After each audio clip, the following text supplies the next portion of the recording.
Hello, Nigeria, and of course, anybody who is watching from anywhere in the world. That's a long shot, but all the same, I just welcome each and every one of you who is tuning in at this point. We're live on YouTube. I'll be putting the link up in a moment, and we're also live on Facebook for this special open mic night of post-COVID Nigeria, 19 Nigeria, What Next series. And today we're saying, what next following the disbanding of SARS? We all know what SARS is all about, but I bet you so many people don't even know what exactly it is. As sad as it is for all those who have been casualties, their families are deep deepest condolences go out to each and every one of them.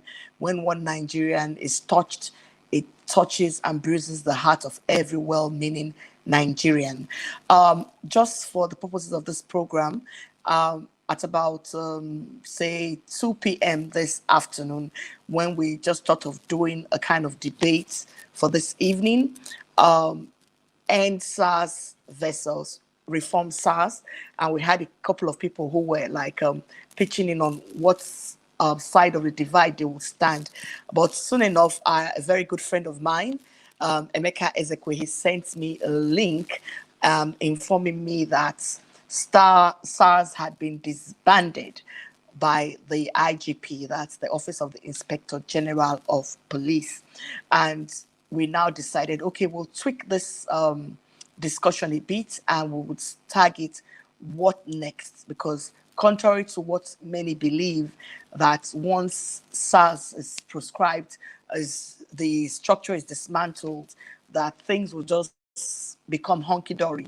But I doubt that, from my own point of view, I doubt if that would just happen like that, because from some of the things, the pointers he put out there, if I can just quickly put them on the screen, I'll just quickly put those.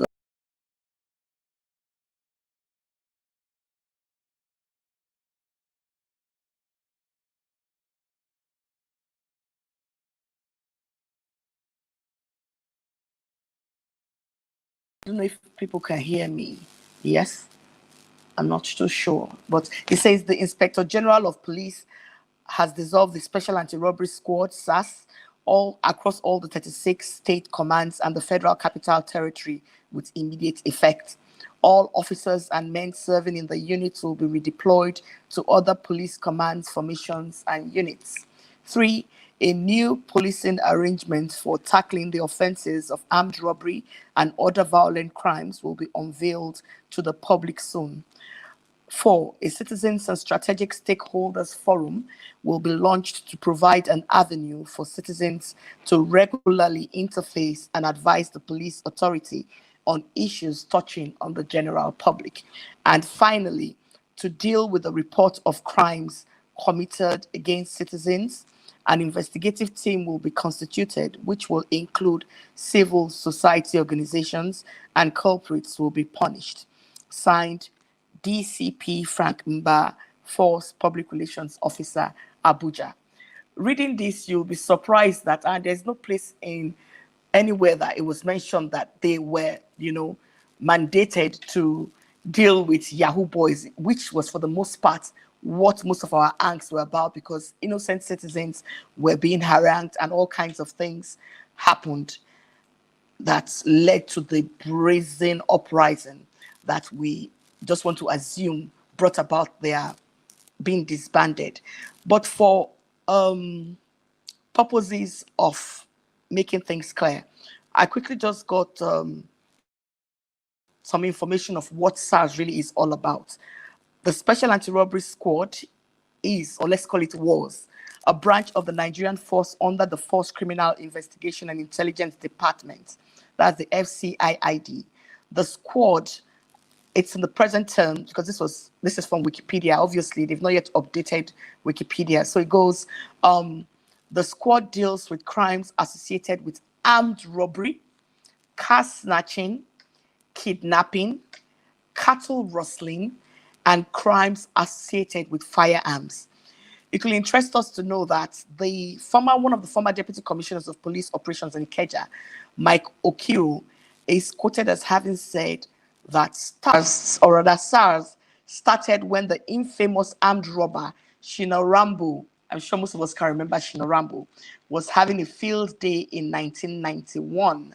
And after all his modus operandi of snatching cars and shooting spree and all of that, he was so brazen that he shot at a policeman, or he shot at policemen at checkpoints. And thereafter, with all the fallout, it was decided that a special anti-robbery squad had to be put in place. But sadly, we saw this was not what they did, and eventually there was this uprising in October. As a matter of fact, from the records, the uprising is not the first that has ever, been done to try to kick these fellas out. It's stated here that the campaign to kick them out originally started from a hashtag created by a Twitter user. His name is here, tagged End SARS in December 2016. So anyway, you can see finally SARS has come to an end. And the question for us today is, what next with the disbanding of SARS? You can go to Wikipedia. The links are there to read more about SARS because it's good for us to have informed views. But today it's not all about me. I have two special gentlemen in the broadcast studio with me who have decided to come and educate us more on what the disbanding of SARS portends for our security as a nation. With me in the studio today is Emeka Ezekwe. I've just added him right now. Emeka Ezekwe, you're with us in the studio. You're welcome. Emeka Ezekwe prides himself as a patriot, a Nigerian. So he's here to give us his 2 cents. Emeka, you're welcome. Yeah, thank you. Emeka, you're welcome. Okay. Nigeria. Yes. And also with me in the studio is one who we famously know as SK, Babashola Kuti. He's actually streaming live from the UK, and he's representative of our Nigerian in the diaspora. But incidentally, he's always been in the forefront of agitations in terms of citizens arrests in Nigeria. Famously, I'll never forget the fuel oil subsidy, the fuel subsidy of 2011. So you're welcome, Babashola Kuti. Thank you for having me. It's a pleasure to be here, and it's good to see you. Yeah. Same here. So without much ado, the floor is open to you guys. But first and foremost, I just need to have your sincere reaction to the news that SARS was disbanded. I know while the agitation was going on with all the protest marches around the country, and even in some of our, houses outside there, that's our diplomatic, say our high commissions, and of course, in some of the embassies worldwide.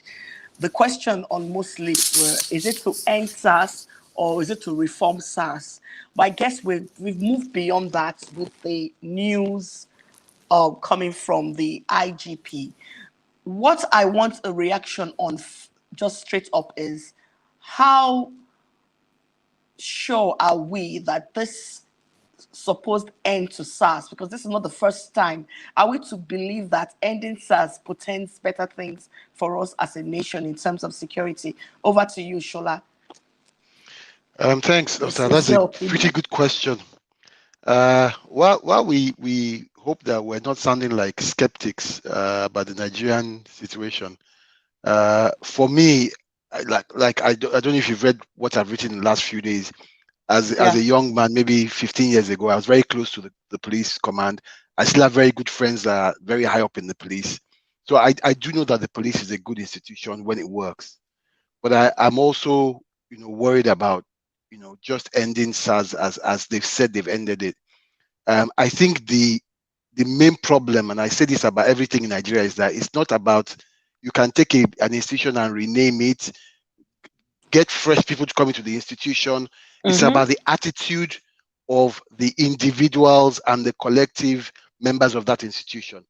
And I think that while it is a welcome development, and I say this is a welcome development that SARS has been disbanded, which means that if I'm driving out tomorrow, there's no chance that I'll see some guys in mufti looking like armed robbers, but with a police vehicle stopping me and searching me and asking me who I am. And when I provide identification, they can tell me no, they're taking me to the station and lock me up and tell me to call people to. That means that we're going to assume that we will not hear those stories tomorrow. I don't know if you followed me. I don't know if you followed me over the last few days when they first of all said they have put in some measures to I tweeted something. I said, today, people will be harassed by SARS. Tomorrow, people will be harassed by SARS. In 1 year's time, people will be, and this is exactly what has happened over the last few days. You said so. And the reason being that, like I said, is about the attitude of the people. Look, I've said this 100 times. I don't mean to sound like a preacher, but the only thing I know is love. Love is the thing that cures all madness, all evil. Because when you love your brother or your sister, when you see them in a situation, the first thing you do is try and give them some respite. And a lot of our institutions are built out of hate. Out of hate, whether it's tribalism, religion, or somebody from a part of the country or whatever. But so what we have is sort of like institutional problems that we just don't seem to be able to get over it. And for me, as much as I am happy to hear that they've disbanded SARS, I will say what I said a week and a half ago, that tomorrow somebody will be harassed by somebody. Day after tomorrow, it will not stop because it is a systemic problem. You know, I think I'll talk about this a bit more. Let me just give my brother the opportunity to just share his views as well. His opening views. So over to you, Emeka. What do you think? Your honest opinion.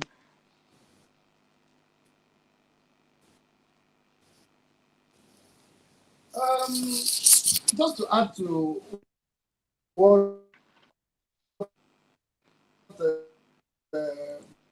my Well, I think you're having issues with your connectivity. I think you're having an issue with this connection. You might need to shift from where you are. I think you have issues with your connectivity, Emeka. You might need to just adjust yourself a bit because we can't hear you. Okay. So while he's trying to sort that out, we can't hear him. Can you just continue, Shola, since I know you have quite a lot to say? So you know, for the way I see it is that the people on the streets, and I was having this discussion today, the people, those guys on the streets are not working for themselves. I'm not afraid to say this. Even when I'm in Nigeria, I talk about this. Those people working are not working, they are working for more senior police officers who are working for more senior police officers who are working for more senior police officers. It's a chain. So essentially, it's like a chain. It's a chain then. It is, you know what they call network marketing. This is the crudest form of network marketing. Wow. Those guys on the street do not collect millions every day and keep it in their pockets. They give it to their bosses, who then give it to their bosses. Because look, in the police force in Nigeria, look, I'm not going to come here and pretend to you. We all know these things. It is a system of reward. So the more money you are giving to your boss every month, the more you get more rewarded. juicy positions and all of that. So those guys are under pressure to deliver because their boss. Look, if you are working for a DPO, for instance, and you are delivering to him, he wants to become a commissioner of police at some point, and then an AIG, a DIG.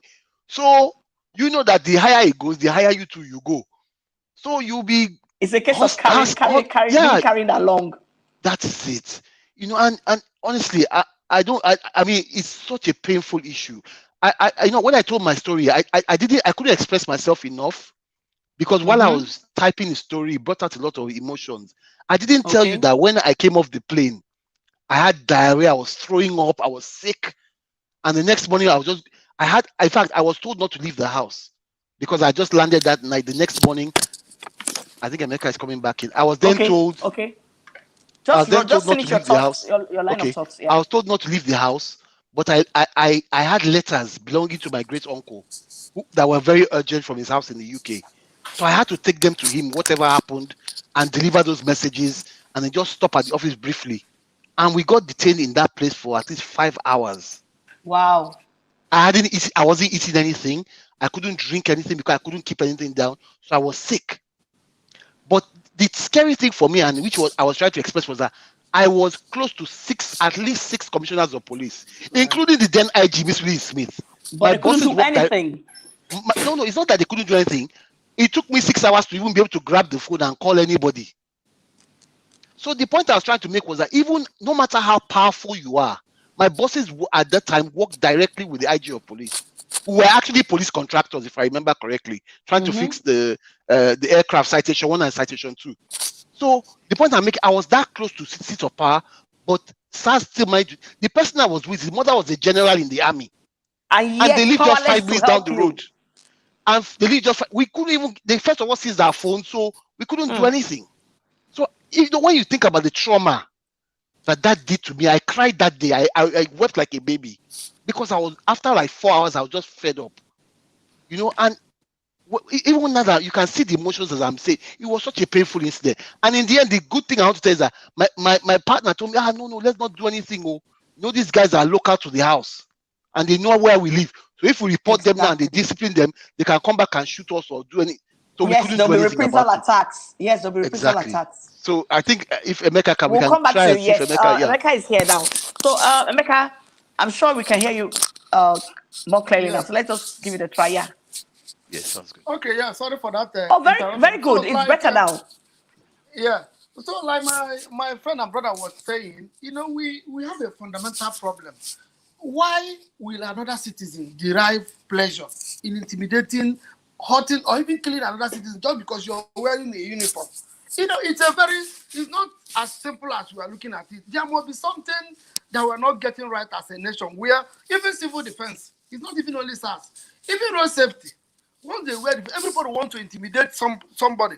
But the vehemence and the wickedness that is associated with policing in Nigeria is legendary. Police has become legendary. That's true. Yes, they kill and go.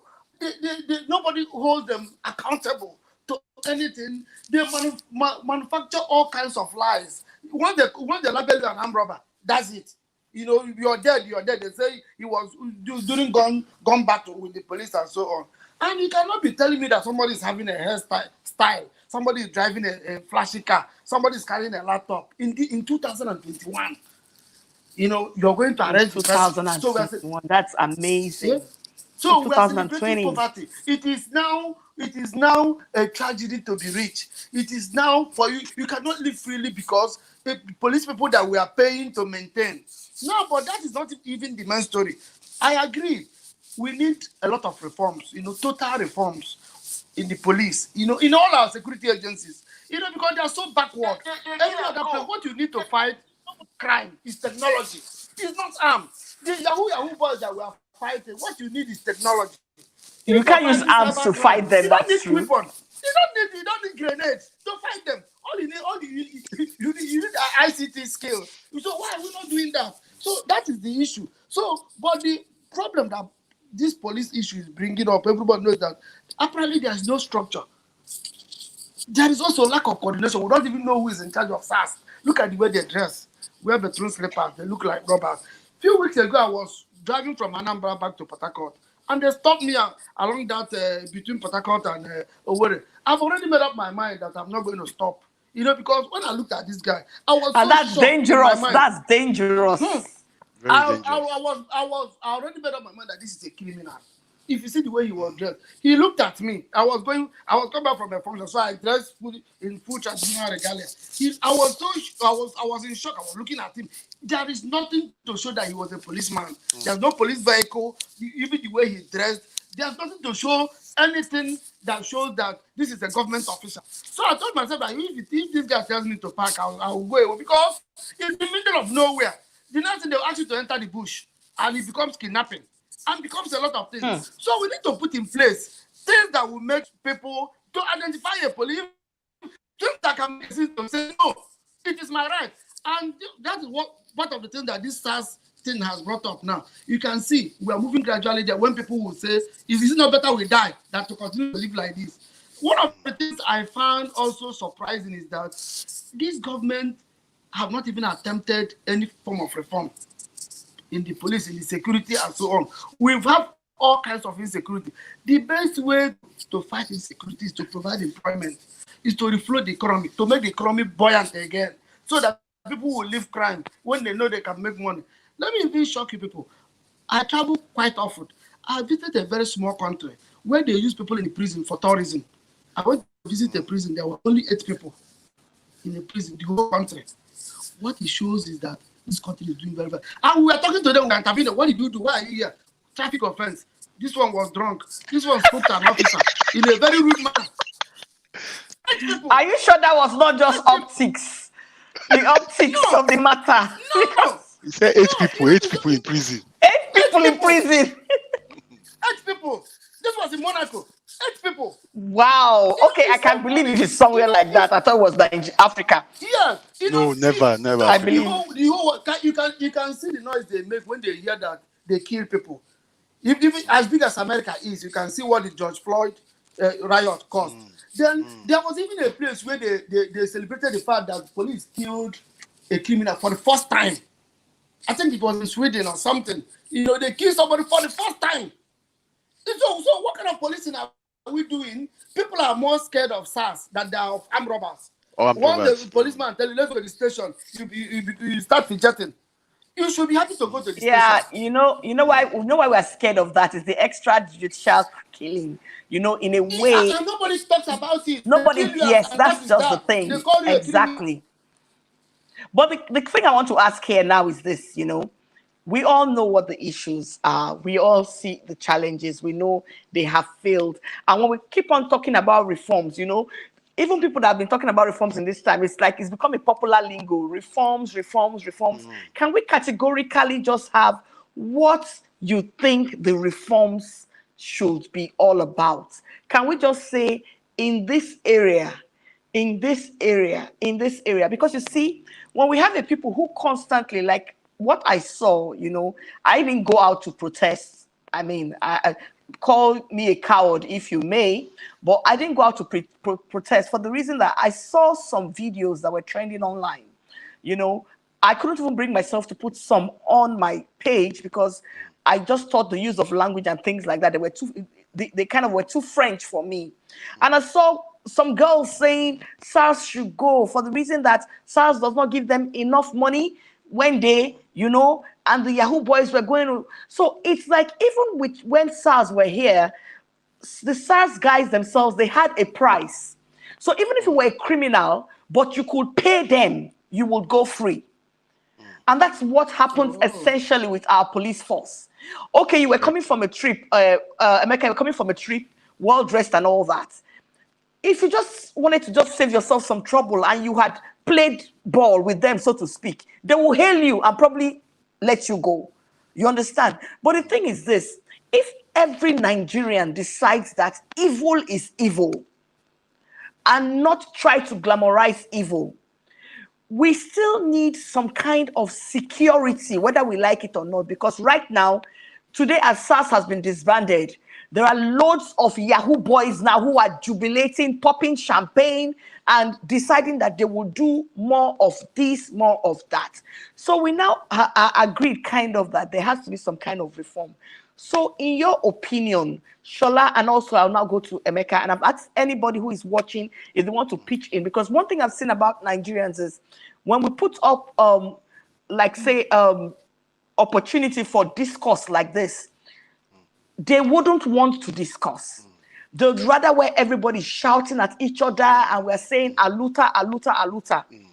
We've seen it in the past. Aluta doesn't quite cut it. That is why we have leaders who would keep on throwing piecemeal at us, knowing that once they placate us in one form or the other, in one little way or the other, we are okay. Like they've said, end SARS. Most people have gone to bed. They're happy. They say we've won the government. We've won the government. How? When tonight more criminals will be on the streets. So I believe strongly in what Emeka has said. We need to have, like during the pandemic, there were palliatives. We need to have situations where we're giving people, you know, enabling them, we're giving them access to the dividends of democracy. Then we might not even need to talk about SARS. He's talking about a Exactly. nation where they had 8 people in a prison. So Shola, please, what kind of reform do you think is imminent, that is expedient for this season in our police force? Me, definitely, one of the things I've always said, I'm very big on solutions. I don't want to be the one crying for change, but then I don't have a solution. First thing is the truth. I could tell you, the people in the police force, they know the bad eggs. Okay? They know the bad eggs, they know the bad police officers, they know the good police officers who are now bad. So the first thing that the police would need to do, first of all, is honestly say to themselves, because look, in the 21st century, you cannot be recruiting people and paying them 40,000, 50,000 naira and asking them to go after people who are earning 5 million naira a month. You can't. Let us be honest with ourselves. So the first thing we need to look at is to look at ourselves honestly and say to ourselves, the police force is so important to us as a country. Security is so important to us as a country. What is it that we need to do for our policemen to make sure that we attract the right type of people? Look, if it isn't that in this system that we live in here in the UK, that there are no accusations of people collecting bribes, okay? But to bribe a police officer in the UK, in the US, you would have to give them something that they can never earn themselves. And then that makes it more difficult for you as a criminal. So the first thing we need to look at is the pay structure of the police. We need to look at it honestly and say to ourselves, what does their job entail? And I know for a fact that there are a lot of DFID, USAID projects that have looked at this issue. So I know that the truth is somewhere in there in the police force already, or in the Police Reforms Commission already.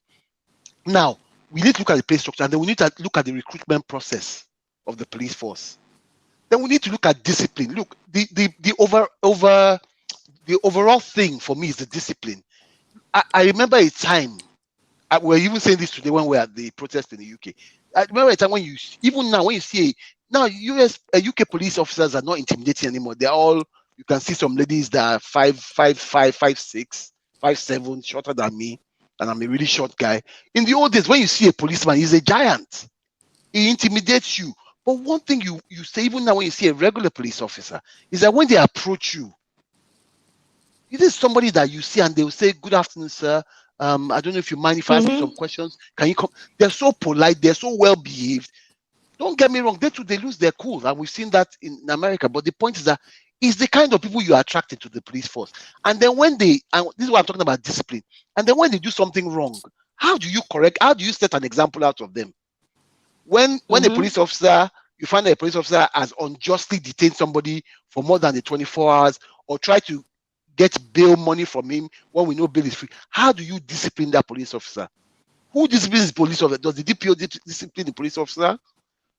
Do we even still have internal affairs in the police force who investigate cases of, or when people report cases against police officers that maybe they collected a bribe, or have you ever heard anything about internal affairs in the police force anymore? It's the whole structure needs to be. It's not just SARS now. It's the whole structure of security in Nigeria needs to be looked at again. And we need to tell ourselves the honest truth and say, what are we running here?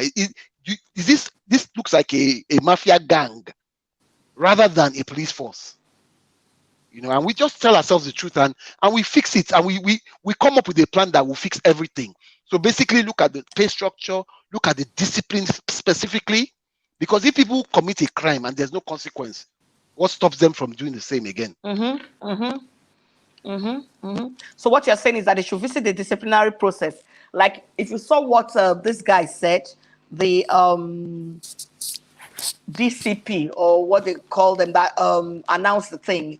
He said there will be an investigation into all the crimes purportedly committed by the SARS operatives, and disciplinary measures, will be taken against them. Also, and I'm sorry to interrupt. I'm sorry to interrupt well, you. yes.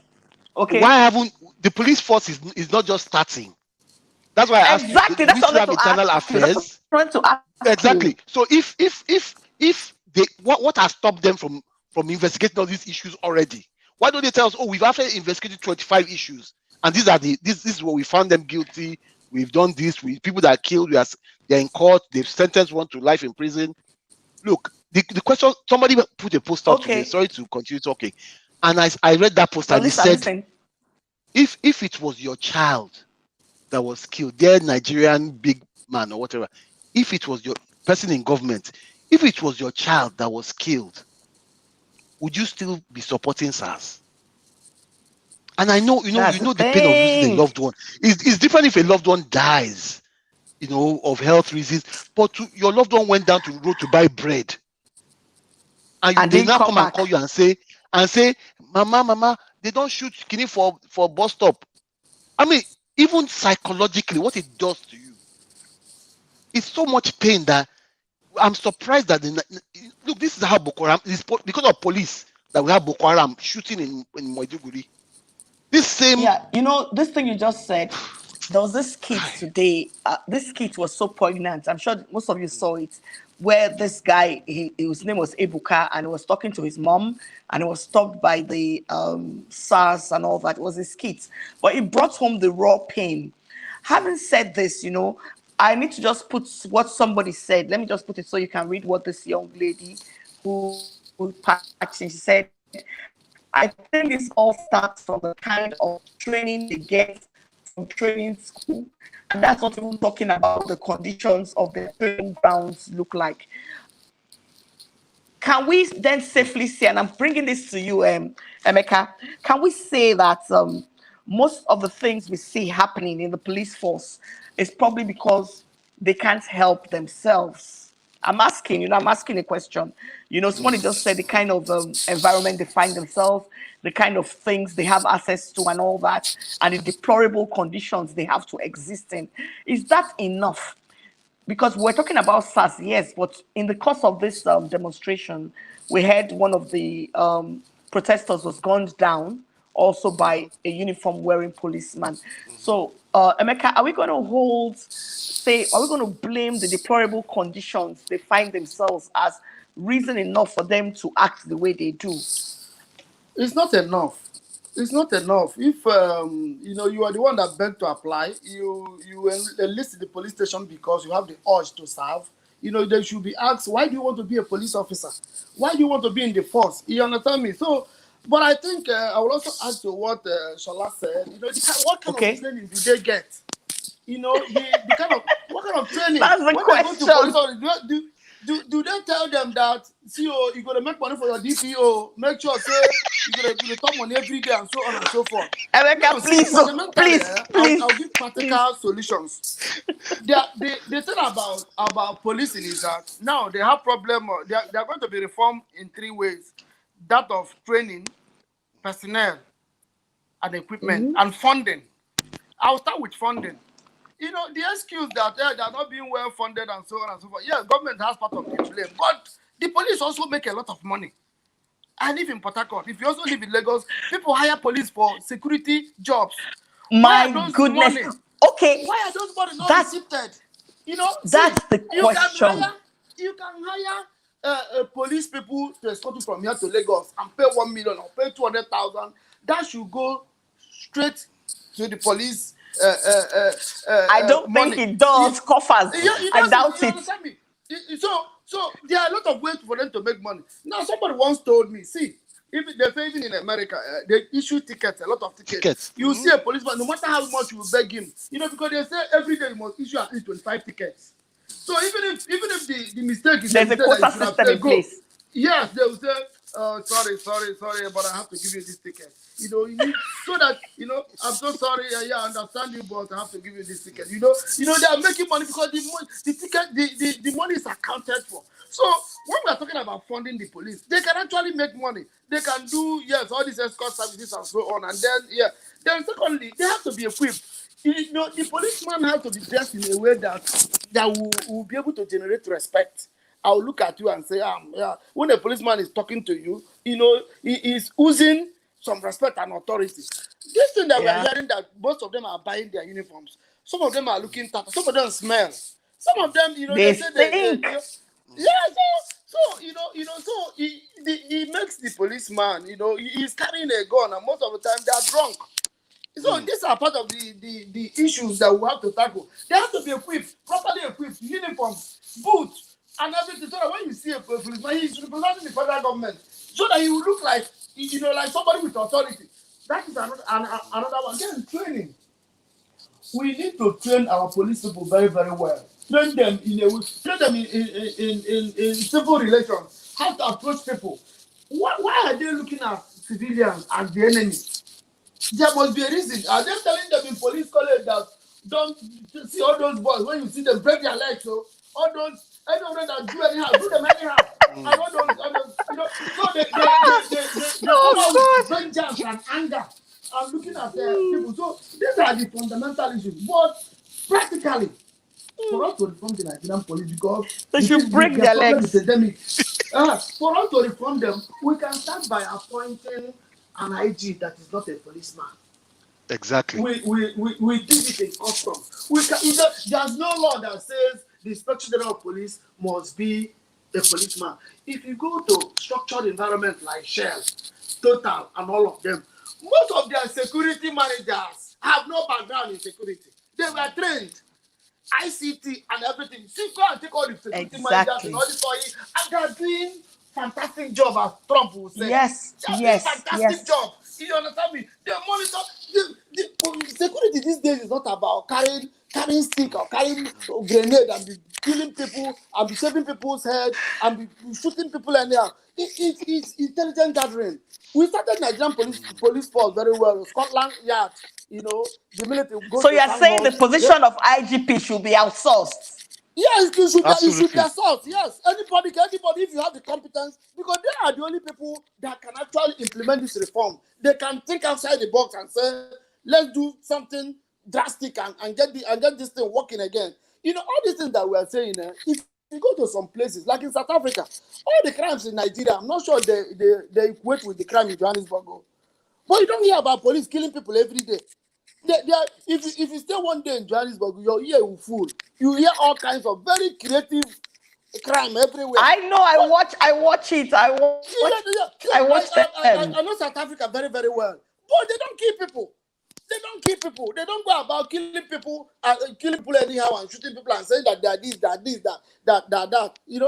So there are no excuses. But this what I'm saying now is that there are the practical things that we can do. If we have problems with funding, yes, we can. There's another way. Even though I understand that a lot of police people, a lot of states are funding the police, they're giving them vehicles and so on. But if you go and check all the brand new vehicles that they're giving to police, they'll be using it to be carrying the organ and be doing things that have nothing to do but that's the truth. That's the truth. That's what's been happening. They are vehicle, they cannot even chase anybody. If police stops you and decide to run away, they can't even chase you because most of the time there's no fuel in their vehicle. So this we know. You understand me? But the easiest recourse is always to shoot people or to arrest you. That's why if you see some people, they say, let's go to the station, they will say no. Because they know that once you go to the station, they will extort you and so on. But that's the fundamental problem is that we need to make the policeman to be happy to do his job so that he will even have that human dignity. Doing it because some of the demands they make are very, very shameful. I do not believe that it is the condition of service that is making them do that because they say conscience is who you are when nobody is there. If you're a disciplined human being, if you're a decent human being, there are some things you cannot do. And that is what we are teaching our children.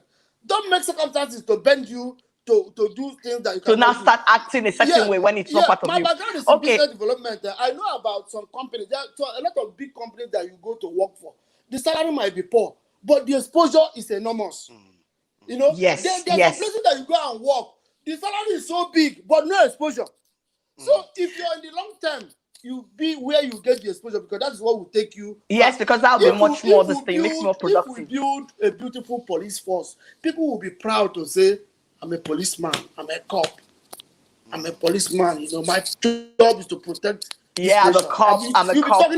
I'm a cop. We'll be talking. But now, if you tell people, what do you do? I'm a policeman. They say, Olokpa, you're your own. Everybody runs away. Okay, so quick one. Let me just pitch in. Let me just say something here. From what people have said, I just want to pick a couple of things. Number one, you spoke about people, going to where if funding is their issue. What about all these people that go and get police escorts and all of that? The thing is this: if that has to be done, or it needs to be structured properly, let the police, as part of its reforms, put something like a private partnership. You know how they do this partnership thing. So it's a kind of PP initiative, private partnership, whereby the police, there are coffers where monies that are generated, from private security gigs, which is part of, it's like when teaching hospitals one time created this thing they call revolving funds. If you can remember, I know it was there when I was having my kids in UPTH, revolving funds. So if the police can have a part of the body that is in charge of this private security gigs, so people don't just go to, because I think it's the DPOs or whoever is in charge, they give money. Because, the funny thing is, most of the people who were on the protests, they have police security guards. Meanwhile, they too are part of the rot in the police force. Because if they have to privately go to give DPO or somebody in control money to get security, to guard your wife, to guard your children, you are part of the problem. You are part of the rot. So the police force, as part of its reforms, should have, create some kind of capacity for private funding in terms of private security gigs. So we know. Then too, when you talk about how this SARS people were dressed and all of that, sometimes I always fancy that maybe they watch some of these programs, because I believe that SARS, from what I read here, were set up as some form of intelligentsia, truly. So maybe they had to dress in a certain way. Like if you watch Chicago PD, I watch a lot of these cop and robber programs, there's a way undercover people dress and all of that, but there should be standards for it. These guys, sometimes they look even much more terrible than the criminals.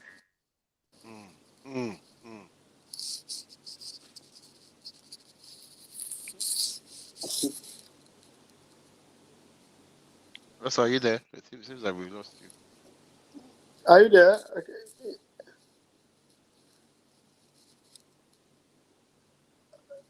I think it's network problem. Yeah, I think she's probably gone. Maybe she'll come back in a bit. Well, it's a really terrible issue anyway. I think that I was even going to tell her that one of the heartbreaking stories for me was my neighbor had a. Okay, she's back. I think my neighbor had a 3 or 4 year old. And one day we were sitting in the car, going out somewhere. She was driving. I was sitting in front. The child was at the back. Then we saw a policeman. He stopped us, and this little girl just went to her mom had some money in the middle of the, like an empty open area in the car. She just picked out 20 naira and said, "Mom, see police money." 3 or 4 years old, and she brought out a 20 naira note. That day, honestly, I was so heartbroken. 3 or 4 years old. Also, are you back? Are you back? Can you see me?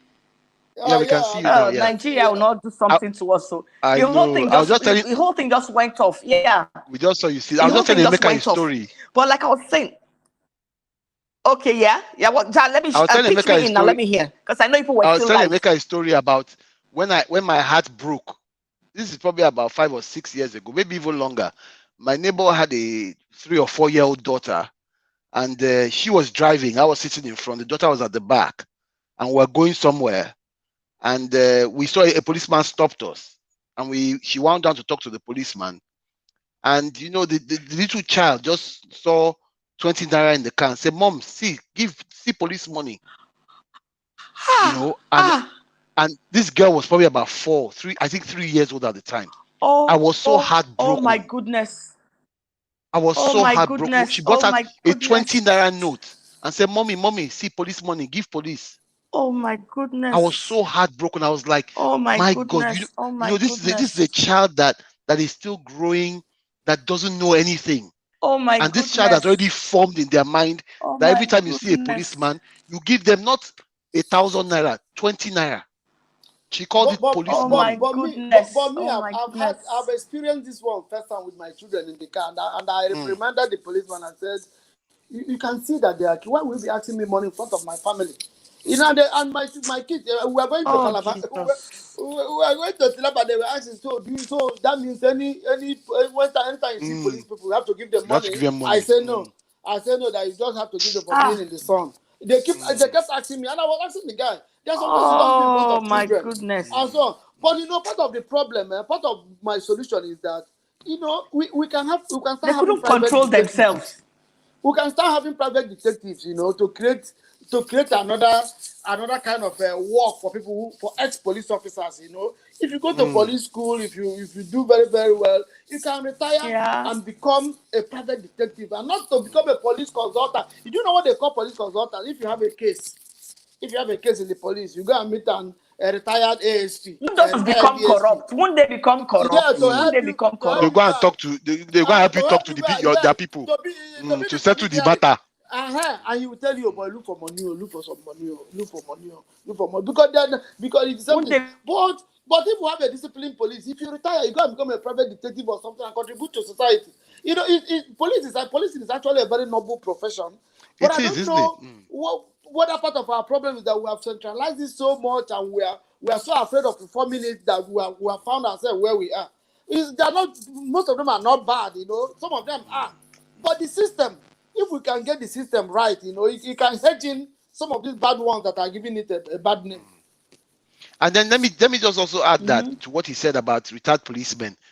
There's also something we do in where we consult here Okay. for companies. We call it mystery shopping. So essentially, you've heard reports that there's a particular expressway where policemen are collecting bribe. You send a sort of like mystery shopper to drive on that expressway. Is a Like is a how they do, policeman in yes. mufti. He goes there, he talks to them. He tries to get out of the giving them money. He sees whether they actually extort him or they're just begging, and he's able to Won't they go kill back and him? report that they wouldn't know now. You just go back and report that when I got Okay, to this oh, I place, know I mystery saw shopping, this but this unit. country. No, you say I saw this unit here, I saw this unit there. But like I said, I think Emeka was in here, that the whole corruption in the police force is embedded. It isn't these guys on the street just collecting money and putting in their Yeah, pockets. They are giving the money to yes. their Oga, The who Oga. is there returning more money. So it's a competition. Exactly. Exactly. So they don't even want the mystery shopping, because They the mystery won't want shopping it. spoils it for them. Will Again, backfire. Exactly. again, But the only let's thing go is, back. when that Yeah. mystery shopping will work, if it's done from the higher echelons, like like they send them in from the force headquarters. You understand? So even the Who will send guys them in? in the no, the Oga Pata now, the IG Let them me now, say IG will this. not. Let me say it to the IG if he's sitting in front of me. He too collects money from DIGs and AIGs. I will say it if he's sitting in front of me. No, I told you I was that is repairing why I Emeka was repairing police is planes saying 10, 15 years ago. the I know the position police should force very be well. Osa has gone again. Yeah, I What think is I he can saying? hear. My cousin still told me about a case recently. How they were talking to a DCP. The DCP did not move on the case because she was working with the IG on the case. I mean, this is the level of indiscipline. Yes, there was some matter in the case, but the point is that there are rules. We must just learn to play by the rules. Yes, you know that these people have done something wrong. Somebody has brought the case to you. They have taken to the IG. Yes, they will pay commission for that case. It's those kind of things you're talking about, that they will probably settle a percentage of the money, but they will not settle it to the police. So now when the people that they've caught, they want to say, let's give them bail. Bail is free. They say bail is not free. We don't collect money. This case must hold these people. you know, I always tell people, I will tell everybody, for the good of Nigeria, make everybody hear. Because it's true, we can't continue deceiving ourselves. I mean, there is no, Nigeria is like again. Obasanjo will say, there's no harm in you doing a favor for somebody, helping somebody, and they say thank you. But for you to hold them and say, okay, I'm helping you collect 400 million, go and bring 30 million or 50 million, out of that money is what we do not want. And yeah, you are right. Candy camera could work, body cameras could work, but those are expensive investments. But Emeka's idea really brought a lot into my mind about how we can look. The police force is a money-making machine. Yes. Because people will park where they're not supposed to park. They will speed when they're not supposed to speed. They will drive drunk. They will do this. In this country, if you drive drunk, they will penalize you. They might even jail you, but they will collect money from you. Money from you and you go. Yeah, they'll collect money from you. They might say take points off your life. They will still collect money from you. Everything is a fine. Because if you want to make money, you've got to make people pay for their crimes. And for me, I'm just saying that there's no need for us pretending. The system needs to be completely dismantled from top, from the IG's office. Let me mention his name. From the IG's office all the way down, completely dismantled. And then we should put people in there that can really do this job with all their hearts. And another thing is to start an open and transparent recruitment. Yes. Now we have so many graduates. We cannot still be employing school staff people when the university is churning out a lot of people. We have too many graduates. We can say this is the minimum qualification. The police force has come to a stage where they can go up, hype up their entry requirements now and say if you want to come and do, but this is the minimum requirement. I'll make it as transparent as possible. That you must be ICT skilled and so on and so forth, and everybody will see it. If you're qualified, you go. We cannot be doing all this tribal and regional or quota system thing anymore. It's not working. It's not working. And then secondly, we also need to have multiple levels of policing. We need to develop in multiple levels of policing. We need to have state police. We need to have local government police. We need to find a way to secure, ourselves. You cannot, because even this one that where I'm staying, we have 3 layers of security. We have the conventional police, we have civil defense, we have the local uniform people, and we are paying them, and everybody is okay. So we cannot have Nigerian police now alone doing this work. But if you also ask me, one of the fundamental things that we can do, it might look extreme, but that is the solution. Part of the solution too is to dissolve the Nigerian police and ask all of them to reapply. Sack everybody and tell them, reapply within 24 hours and go for interview, go through the normal process. There are a lot of people who are not supposed to be in the police force. There are quite a lot of them. Quite a lot of them. Get an administrator who will be the IG and say, we need a non-career person, somebody with the vision and the way to come and restructure this place, so that the system can force you. If you go to some democracies, no matter your idiosyncrasies, once you become a president or a governor, the system will not allow you to do certain things. Those are the kind of system we need to build in the police station. So if you agree to become a policeman, there are some things you cannot do. There are some things the system will not allow you to do because the system is sacrosanct. It is there. Even if you're a criminal, you reform yourself immediately. So if all these things that we are saying that because when you come in there, everybody is acting a certain way. You will be forced to behave well to conform. And say, this is after all you're supposed. Why do we talk about experience listing? I've gone to an interview somewhere. I've gone to discuss something. Somebody was asking me where have you people been working before? I said, because we are used to. He said, no wonder. We did a project for a federal government parastatal, and they were, the quality was too high. They say, why have you been doing this before? I said, we're used to working in the private sector. That is the first time we're doing a government. No, that's why now. Yes. Yeah, we go out of our way to say this is the way it should be done, quality-wise, to maintain, Some people will be telling you, no, but not do this. But let me just quickly say something here. For me, I think that this pandemic has shown us that we can actually comply. In this case, the police too can comply if they choose to. I don't know. I know for Shola, you've not been around, but I know Emeka has been traveling by air now since after the pandemic. You see how they tell us, go this zone E first, zone this first. We land. We as the people who couldn't wait for the plane to land, running out of the flights. We have. Yes, that means anybody can learn anything if the conditions are right. True. I'm not change the laws midway through. Exactly. I think You it's can't keep changing the laws. Depending on it's just that it's who just is the yeah. offender. Okay, So we can it hear you means now. anybody, like I said, anybody can learn anything if things are right. So what do you think?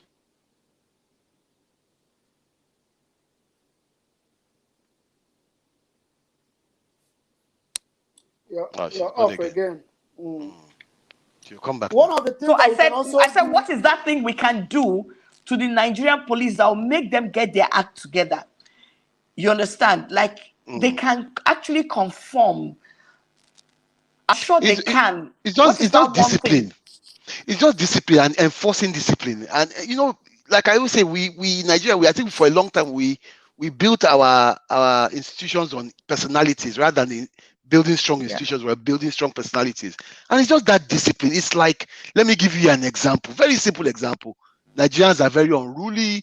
They will wake up in the morning, they are rushing to the embassy, they will jump queues in the bus, but when they get to that embassy, everybody obeys the rules. Amazing. It's not because they will not give you visa. It's because there are rules, and those rules cannot be broken. You have to wait for your turn. You have to wait until you are called. You have to stand beyond the line. No, And but you it know is one thing, very it's not because simple. of visa. It's not because of whether they don't get a visa. They need to comply. If Okay,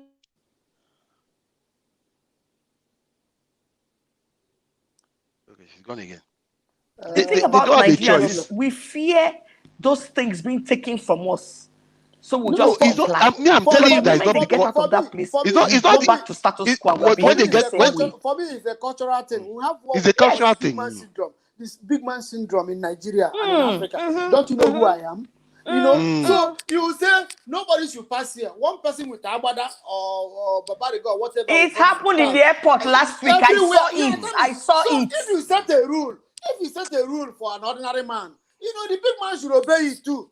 You And understand me? because that is So what gives why are police some the people? effrontery. That's what gives Why, police the yeah, effrontery. why are some That people this is using my sirens office. I everywhere? am a SAS. I will do this to you here. Because that's it. Everybody wants to be a big man in his own corner. A big man, the big man syndrome. People are You need to moving with unmute. moped Unmute yourself, all Shola. over the place Unmute and yourself. You're muted. disobeying laws. Okay.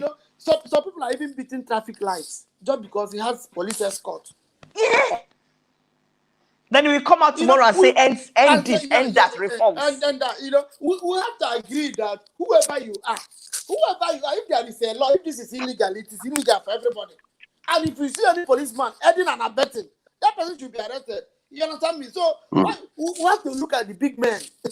Everybody, all you need to do now is to go and pay 5,000, 10,000 a day and get a police escort. You beat any checkpoint, both military and everybody. Once you're called, you put on your siren. And everybody lives in it. It is illegal, it is wrong. So how do the police become so cheap that you can hire them at will? Let me even tell you the one of the funniest stories. Around 2015, when we were doing the elections, we had some policemen attached to us, and we were going to Ibadan from Lagos to go and do a tour, an inspection. And we said, okay, before we go, let's make sure everybody eats, including the policemen. So we now went into a restaurant, a popular restaurant in Ikeja, with the members of the team and the policemen. And a friend of mine came to me and said, Shola, look at that policeman's gun. I said, what happened? He said his safety is off. And his gun was just lying there next to him, pointing upwards. And my friend because went your friend knew safety yeah, now. What about us my that don't friend know is actually safety? a customs officer now, but he's very good with firearms. My friend now went to meet him and whispered to him and said he should come. And he said, your safety is off now. So he now put his safety on. You see, that alone, for me, I was like, well, how am I traveling with this guy? And then when you think about, like I said, discipline, half of the policemen you meet along the road are reeking of alcohol. They are drunk, they'll be smoking weed. And to add to some of the things that you have said now, Shola, accidental discharge. What is Hey, that? God. I heard somebody told me during a visit to US one time, my cousin, he also was one of these paramilitary people, and we were discussing, he has the license to keep his gun, he's officially licensed gun. You know, he's entitled to carry gun because he's a security person. He said that every year you need to go for this And renew your training. license. Apart, no, not renew your license. They will You check how belong many to times their your team. fire pistol has gone off. Yeah, if you fire 100, you must get 95 correctly. So that is why you can shoot into a crowd and get the target. He told me, I've not forgotten that discussion. He said, if not, you will not be allowed to carry a gun next year. Yes. You know, for a pistol to be attached to you, you go to the shooting range, you get the target. Yes, that's what I mean. Yes, that's what I mean, but you have to get a license. Yes, out of 100 shots, you must get 95. So that's why a policeman or somebody who is trained can shoot into a crowd and pick out the person he wants. So they don't have to be killing people anyhow. So are we saying that somebody will tell you accidental discharge? My gun went off and killed but Shola has just told you now that his friend saw somebody with his safety off. So you know that's the thing. Part of the training. In the middle of a restaurant, inside the restaurant, filled with people. So all that gun just needed to fall down. They said the gun went off on his own. So now I want to ask a question. I want to ask a question, gentlemen. If anybody can ask me, because we're running out of time. This is getting quite interesting, and I feel so sad that I was cut off. I was cut off for some time. I want to ask this question: was it wise to have disbanded SARS without first getting these people together and collecting their firearms? Or are we now going to do how they did when the militants were being, I don't know what they call it, when they were doing what they were doing? And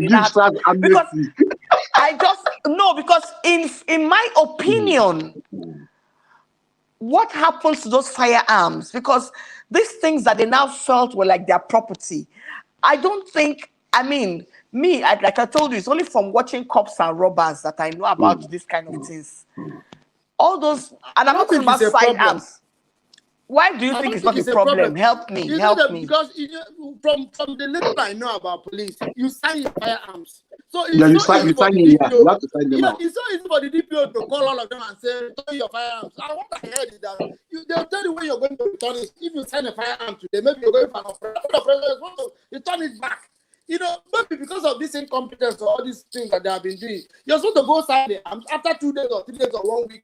So if the DPO comes and says, all of you, my squad, everybody return your firearm. If not, today they can try to kill their DPO or kill the commissioner. Because that's my fear. That's my fear. No, they cannot do that. They cannot. If they want, they're not allowed to keep the weapons. Yeah, they're not allowed to keep them. They can. But the truth is that they have sorry, gentlemen, quickly, let me just speak to somebody who is watching. Margaret Idikabewari, is like you have so much to say. Would you like to come on briefly and just say your mind? Just tell us yes or no. I will just bring you in because you have quite a lot to say. Continue, please, Emeka.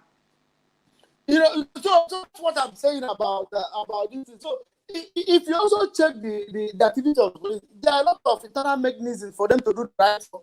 That's why anytime you have any complicated case and they get a matching order, they perform. They will solve it. You know, solve it immediately. They know some of them are well trained, though they can do magic if they want. You know, so they have internal, but the thing is that I was just worried. You know, the system itself is corrupt. So I don't know the best kind of training that they, but part of my solution is that we can think outside the box. Like my people say, when an animal runs dangerously, you shoot at it dangerously. Nigerian police people are running dangerously. We can bring in an outsider. We are doing it in custom. We brought somebody who refused to wear custom uniform to get things right in the custom. And he said that we can bring in somebody and say, see, you're a security expert, please restructure this place. There is no law that says it must be a rank and file. Somebody from the system must have been corrupted from down to before he becomes ID. If we want to solve this problem, we can solve it. That's my opinion. That's true. I agree, and I think on the firearms issue as well. That yes, you know the records. You know me, I was talking from a layman. I was worried because just their firearms. They tie it with red cloth, all these things. Exactly. I think it's their personal things. Because the problem with SARS is that SARS did not belong to any police station most of the time. I'm telling you. You don't even know if SARS stops you near your house now. You can't go to the police station and say, "Oh, some of your boys just harassed me." Yes, you don't know where they're keying it You from. don't know where they're from. See, let me give you this real life story. A couple of months ago, just before the pandemic started, someone who is very close to us, she called us crying and all that here in Lagos. Her son, this guy, more than now you buy your Peking phone. He was stopped somewhere in Jakonde. Do you know before? In fact, it took intervention of people calling people. They didn't tell the mother where he was taken to. And the next thing, allegation, one thing. I keep on saying that if you don't know people like that, when Shola was telling his story, he knew people. It's just that to get a hold of them. But eventually, at least you will get a hold of them.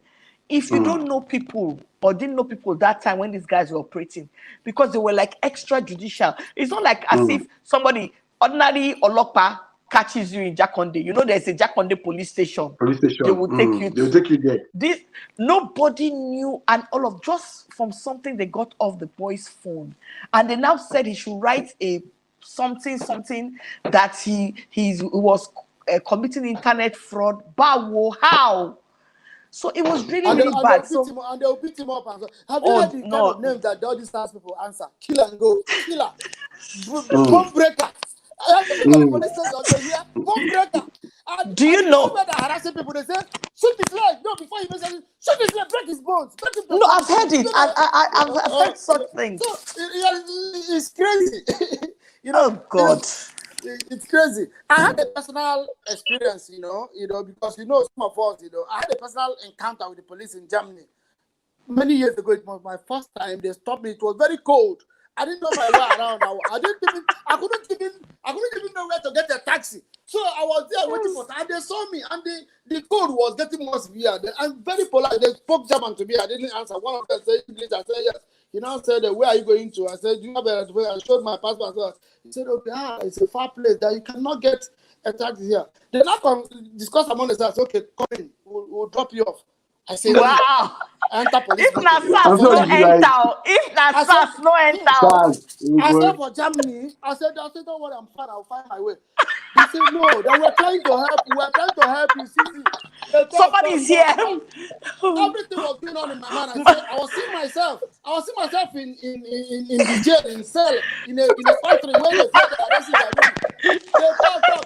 At the point, the guy came down from the car. Say, see, Emeka. Okay. Is that your name? We're trying to help you. That if you don't, you're going to die. I offered to go back to where I was coming from to get a taxi instead of entering their vehicle. But eventually, they convinced me. I entered. I was praying in my mind. They took me to my hotel. Nigerian mentality. I don't blame you. Not fear. Oh. Okay, guys, thank you. Margaret is here with us. Like I was seeing from her comments that obviously she had so much she had to say concerning the police. So Margaret, you're welcome. Go full force. We are listening to you. Let the gentlemen hear what you have to say. Okay, go ahead. Good evening, everyone. I've just been listening, and I've just been so. Mr. Emeka has really been cracking me up, really, and it's just there's just a lot to say about this whole police and SARS and everything, because I just feel that saying like what happened today, the disbandment and everything, and if you look at the 5 points that they put out, number 2 and 3 is like same content, different containers. It's not just about deploying them in other units. It's about them being responsible and carrying out their duties the way they are supposed to. Exactly. Because if they remove, if they say they've disbanded SARS has been dissolved and all that, and you still carry those same people and put in other units, are they going to change? No, it's still the same thing. So what do they need to do? They need to train these people on how they should behave, how they should act. You don't see people and then just start and use your arms, just at will, like you're using a water hose on people. I know it's very it's very upsetting. Today and yesterday, we saw people that had died from protesting, from the protests and all Wow. that. And I wonder, yes, even today, I still saw one. Ogbomosho now has the record of 2 people, and Uh-uh. I wonder, can't Who were they killed there by be police, ordinary police? ordinary police, not even SARS? This was during the protest. So it still all boils down to, okay, it is SARS, but now we still put them back in the system. Police is no different from SARS as far as No I'm different. concerned. SARS is on another level. Police too are on their own level. The whole thing still, but like I said, I said it still boils down from the top. It depends on what, like Mr. Emeka said, get an independent person, someone who is not a police person. Those are the ones, they are the ones outside and seeing what is going on inside. So they are the ones that will be able to really truly reform the police force. But can I ask you a question? Sorry, Margaret, let me just ask you a question. Yes, ma'am. Remember, we were saying, can you mute something? There's a device that is doing feedback. From here? Your device is doing feedback. Is there anything on? You have The 2 volume is devices out. on. Okay, don't need to mute yourself.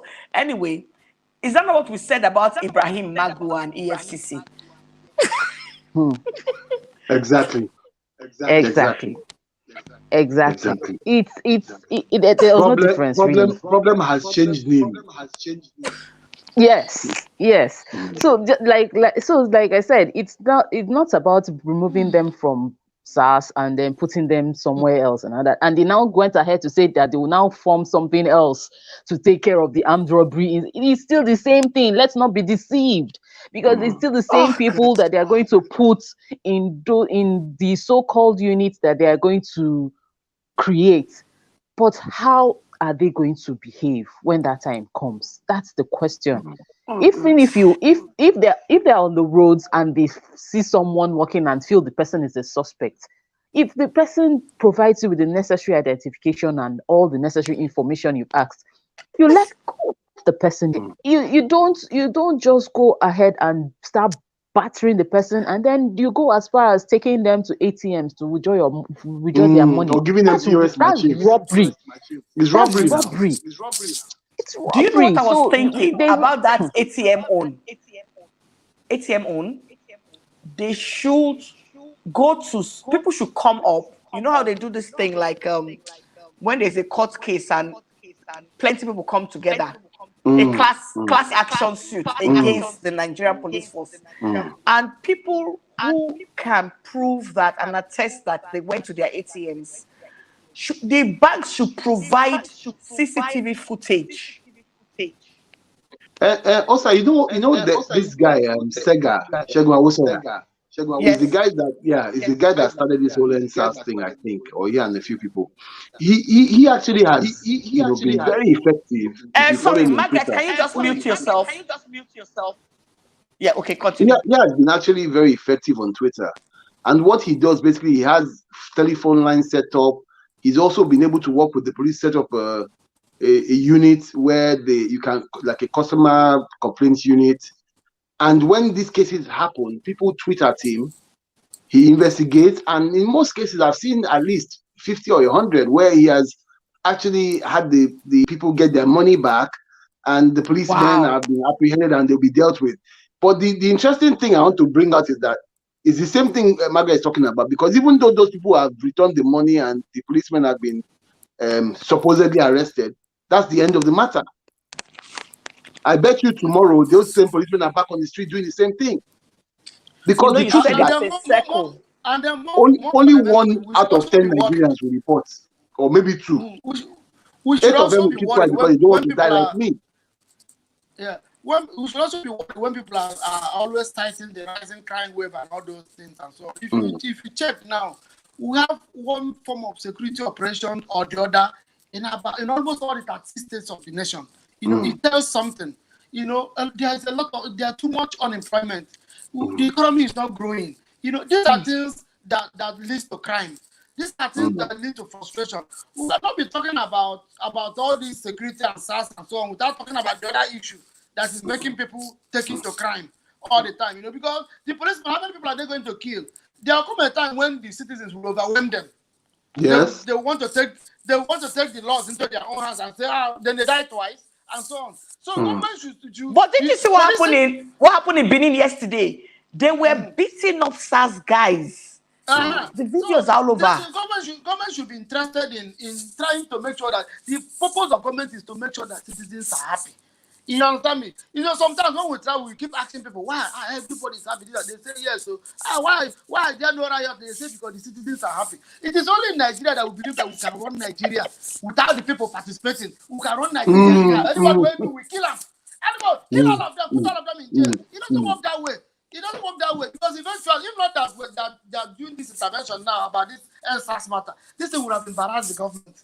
This thing would have spread like wildfire and become something that the whole world, the whole press would have taken it all over the world and it become a very, very big embarrassment. So government should say, okay, if people have you visited like the one they're talking in Anambra, the of course the SARS, they say it is the most horrible. If you go to their detention center, the SARS detention center in Okozo, in Anambra State, why would policemen have such power to have illegal detention center where they kill people, where they do all kinds of rubbish? There should be a judicial inquiry. So let them go and open all those detention centers. Let's even see people there and talk to them. Exactly. And find out how they got there. If you hear some of the crimes that they are committing, some of the things that people write in their blogs, so some people are even in jail and their families think that they are dead. I mean, like nobody knows where they are. But I hope you know that some of those people in the SARS center, people incriminated them. Ordinary citizens too are culpable. Because see, I want to ask a question and I want to put it to Margaret.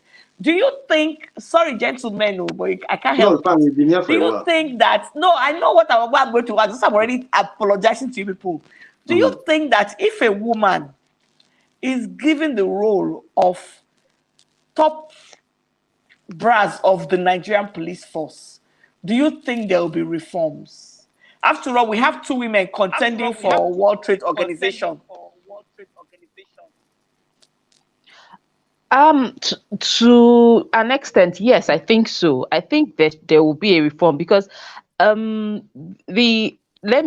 just go in a normal woman and man, the way we are wired.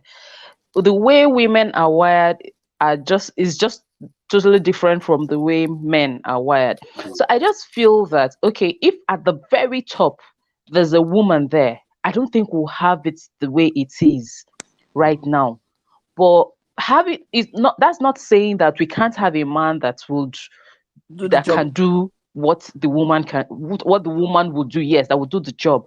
But I just feel it's going to be totally different. It's not going to be the same. But also I know some women policemen. Two of them are my friends. They are very wicked. No, you don't understand. Being wicked is the most wicked people ever. If those being wicked is different from getting the job done. They are worse than SARS. No, being wicked is different from getting the job done. No, I mean, yes. to be honest, I agree, Margaret. I think, especially with the case of killings, women are more emotional. Yes. So they would hate all this. Somebody killed somebody. You kill me where I've carried picking for 9 months. I know how he had. You can't kill the person. No. Yes. I think the government should consider that. Exactly. I think so too. But like I said, the corruption is so endemic that no matter who you bring in the system, they will still have to break a lot of eggs to make any kind of omelette. Oh yes, they need to. They really need to. A lot of people, if truly there is going to be a reform, a lot of people need to go. Yes. A lot of them need, and starting from the top.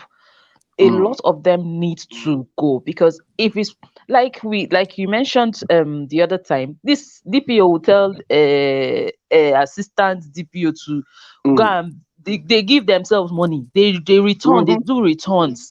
So until we are able to deal with that, the root cause of that corruption, that indiscipline, until my that dear is Shola that is talking is in the abroad. We are here. Let's not say that. No, but we're just saying what it is. Shola is in the abroad.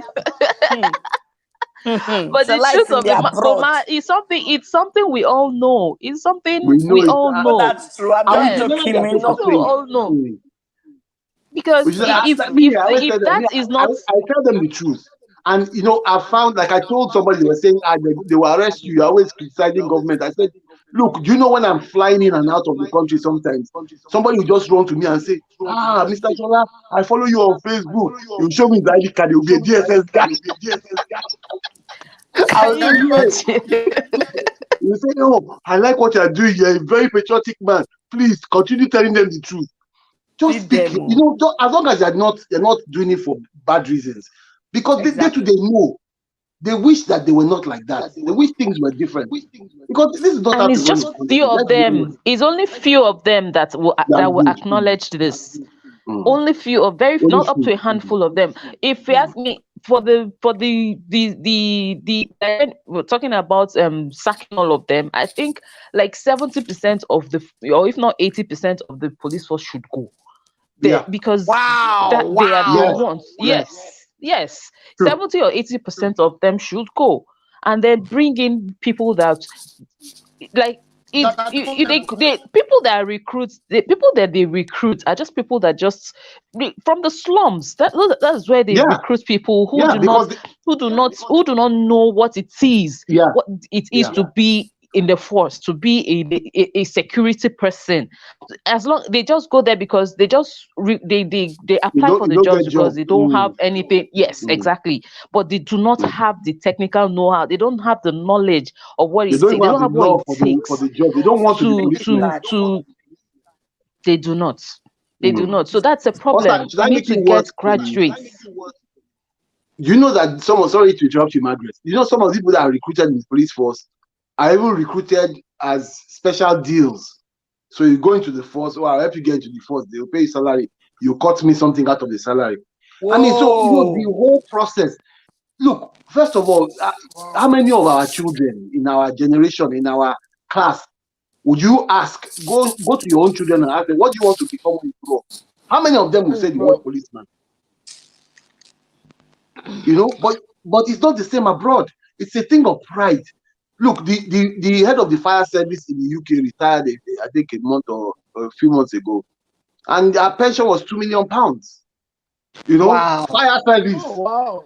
So Wow. Miss, what do you have to look forward to? That's what I'm talking about. Pay. What do you have to lose? Like that woman, that they did do something wrong for even £100,000, she would not have collected it because you say, it's better for me to just do JJ and collect my 2 million and go Had 2 million than pounds. to Yeah. collect this 100,000 Yeah, that can yeah. destroy my career, my name, and then I will not get anything. So we need to really look at these things and decide to ourselves So that let we me really want a change. exactly let me just really ask this last question before we go, and everybody's going to answer it as best as they can. So if we're now agreed that, of course, Emeka said, let's outsource the position of IGP. That's out there. So in case we wake up one morning and the position of IGP has been outsourced, we will say somebody I somewhere hope it's to was Emeka so you can listening. give me contracts. Somebody somewhere has listened, because the purpose of doing this kind of things is the hope that in all of this our join, because I know Nigeria well enough as you do, Babashola, that these things, whether it's just one person that is watching on Facebook, there is a boiler room where they will watch this. Okay. There are people who extract information. So let us hope that when tomorrow maybe the position of IGP has been outsourced, I'll say, Emeka said it Emeka too, talk in my am. hope that maybe Emeka, because in Nigeria, let's face it, we do not appreciate, my friend is this. We are praying for our friends to be there, so we go there too. So Benefit. sorry, that's the way it is for Nigeria. But I'm praying that we'll have a friend one day who will say, no, it's either you have something to give or let's To offer. forget it. Correct. Yes.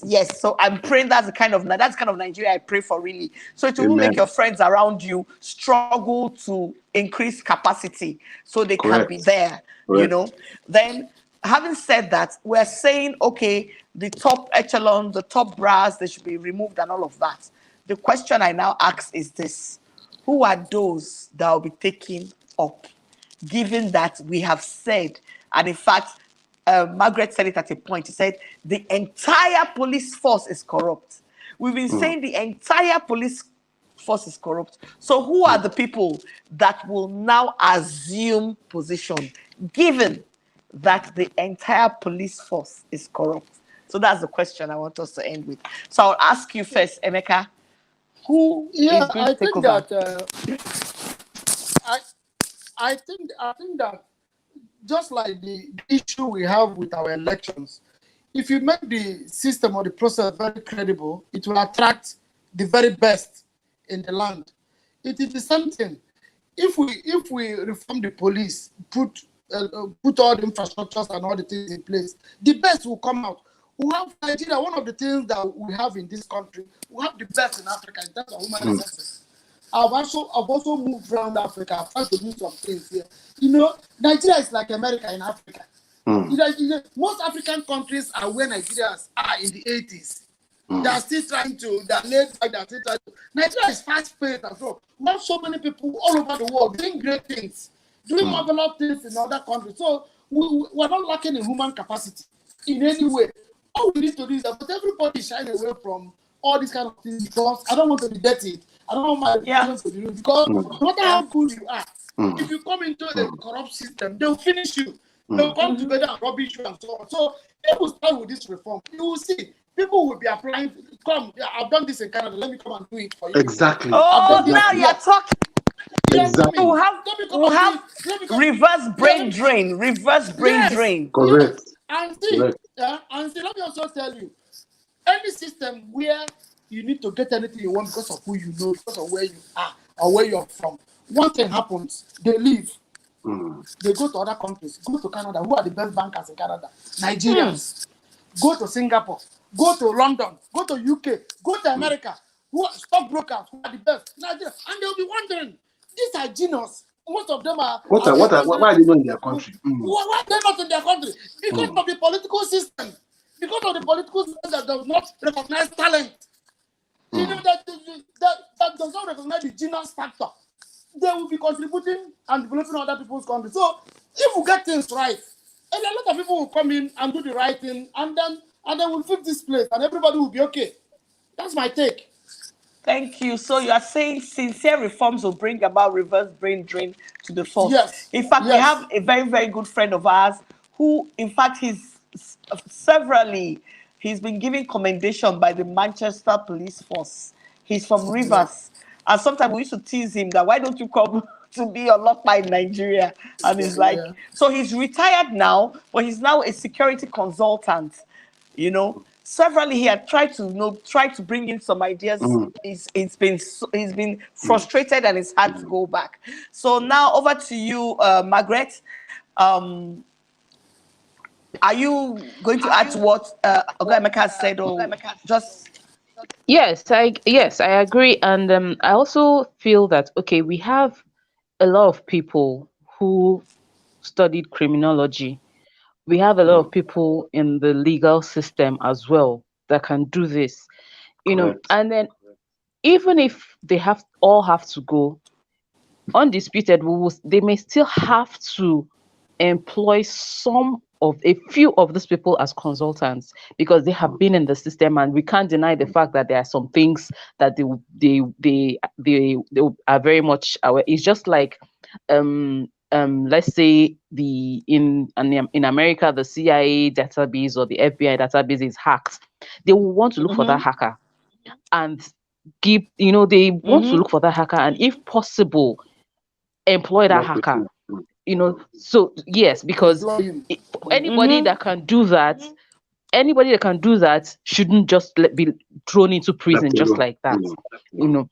So definitely we'll still need one or two of them and as consultants because they will know the system, but it doesn't mean they will now be the ones in charge. So I feel that we can still get people that we search within ourselves. We can get people that are in the legal system or study criminology and all that, related disciplines that can do that, and then still get a few consultants from the present ones. Okay, thank you. From what Margaret has said, and the way I just put it here. And honestly, I'm so excited. I don't know how many of you ever watched one movie. It's quite old. I One of these Clark, whatever names back then. I'm sure it was acted even before I was born in 1970. It's called It Takes a Thief to Catch a Thief. You know, it was now recreated with Leonardo DiCaprio.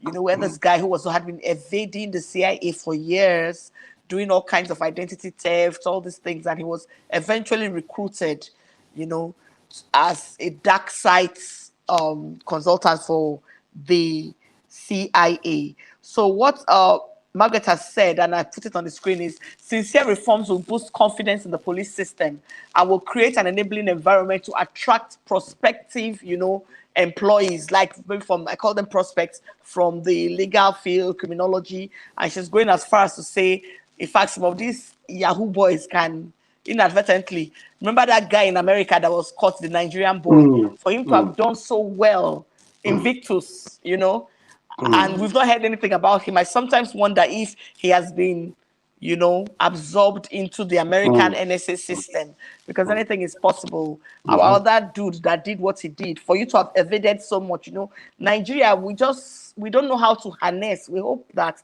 with the new reforms, they'll be able to harness such people. After all, they have an end game, which is money, and the government can pay them this money for them to work for the government. Anything is possible. Correct. We are not trying to glamorize crime, but we are seeing how we can put a square peg in a round peg in a round hole. So finally, Shola, your take from, say what you need to say, then also tell us in all honesty, what's the impression about us, the way our system is run by you guys over there? Do you believe that reforms will bring about a change? And finally, in terms of what we're discussing about the change, removing this and that, what can be done differently? So we'll just round up with you. Yeah, I actually agree with what my brother and sister have said, Emeka and Margaret.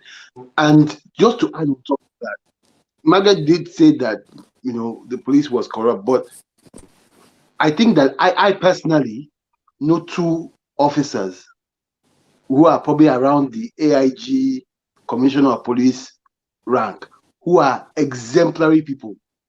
They may not be saints, because there are no saints anywhere, but they're exemplary, they're extremely disciplined.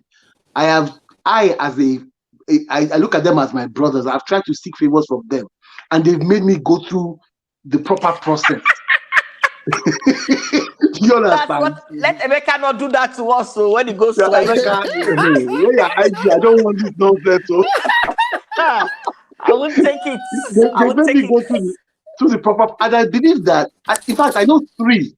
There's another one I met through one of them as well in Lagos, who became, you know, somebody that became a good friend because I had an issue and was helping me resolve it. Now, the point I'm trying to make is this: that I've just off the top of my head mentioned three. All three of them are from one is Yoruba, one is from Delta, the third one is from another state in the southeast. Now, the point I'm making is very simple. That in that police force, I tell you, I promise you, and I know this because I say I work with the police, they know the good people in the police force. They will tell you, hey, don't go and meet this guy if you get case, so you know they collect bribe.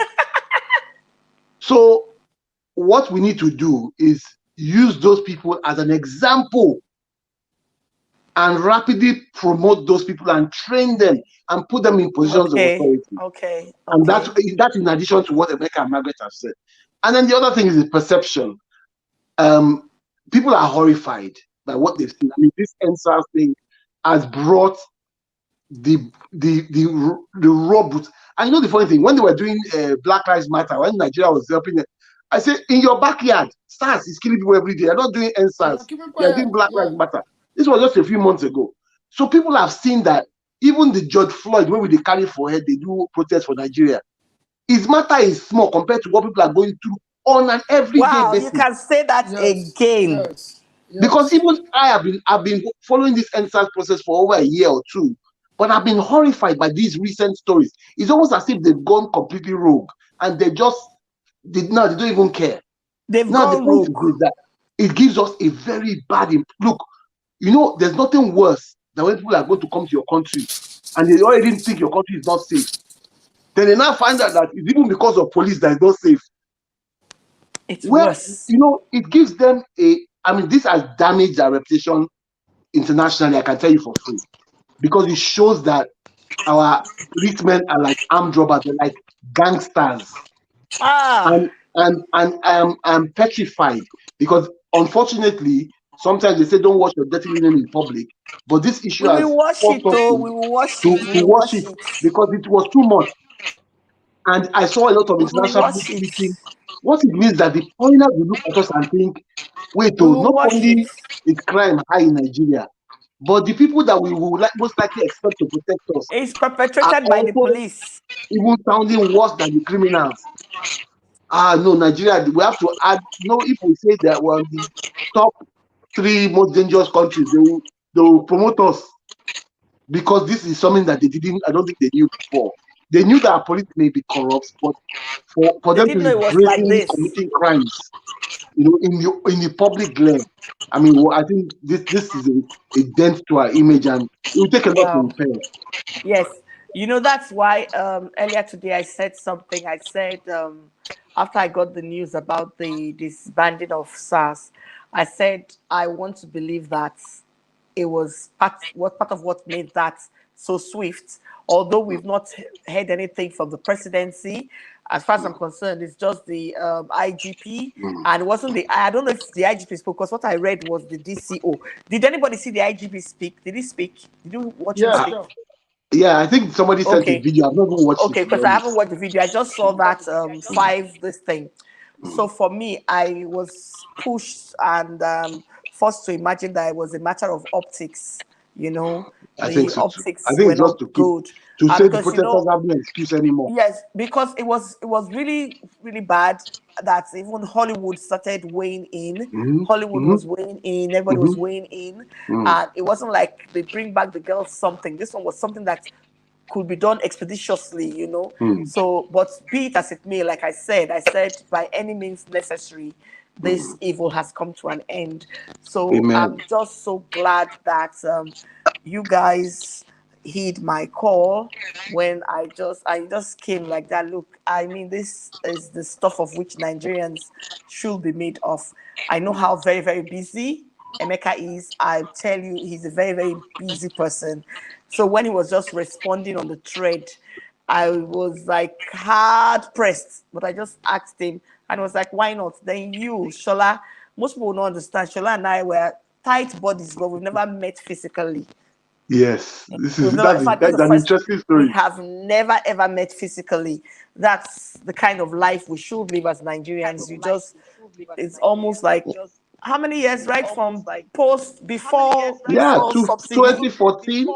2014. No, not 2014. Earlier. Wow. Earlier. It's true. Before subsidy. Before full subsidy. Yeah. By 2011. 2010. So and we've never met years, physically. We've never met physically. But 10 years, we've had a very fast relationship. And I'm so glad. Margaret, thank you. Margaret is a sister. She's a sister. And when I couldn't help it, when I just saw her comments, I said, no, she's itching. I find it very rare. You know why I'm so excited? Margaret is here with us.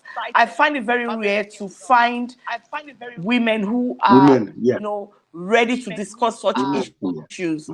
Most of them are hard pressed, except when maybe it's the government that calls you to talk, or you're called for something or something like that. So Margaret, I really do appreciate you. I'm seeing you in a different light. Please don't stop putting your voice, adding your 2 cents to things of national interest. Trust me, we are building this future for our children and children to come. So I appreciate you, my respect, my dear. So Oga Emeka, Oga Shola, thank you Madam so Margaret, much, ma. Thank you for having us. It's been fun. God bless you. God bless you. Thank you for having us. All right, Margaret, thank you, Oga Emeka. Thank you very much. Thank you very much. Bye. Good night. Thanks for watching, everybody. Bye. Even if them from the oil, Nigeria go survive.